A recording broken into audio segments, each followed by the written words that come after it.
This is a portrait of Catherine Smith Gill and two of her children, painted by the French artist James Tissot in 1877. Although he was French, Tissot settled in London in 1871 and spent a considerable part of his career there and became very successful.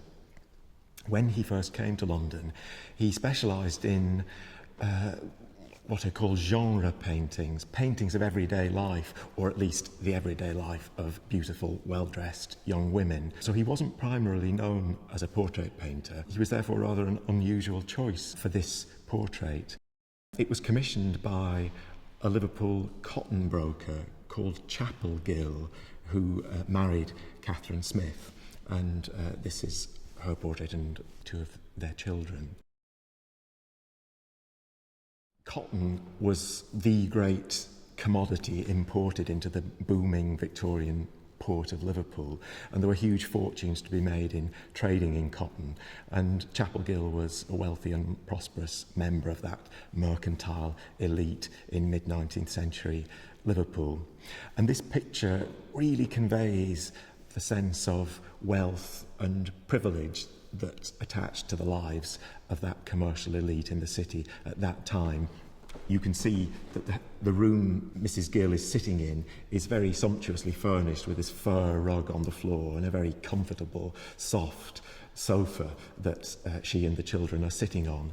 But the really important thing is the view through the window with its gilded mouldings, and beyond it, this beautiful green lawn enclosed by trees and isolated from the world outside.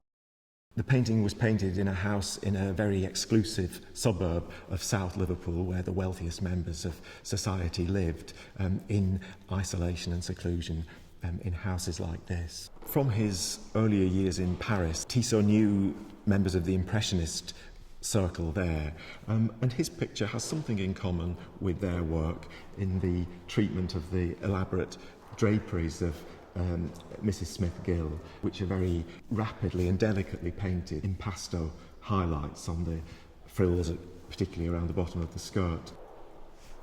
Tissot's father in Nantes, where he grew up, was a draper, and so he grew up surrounded by beautiful fabrics and the fashion industry, and that's very much reflected in his own paintings, particularly his portraits, which often feature elaborate and beautiful dresses, as here.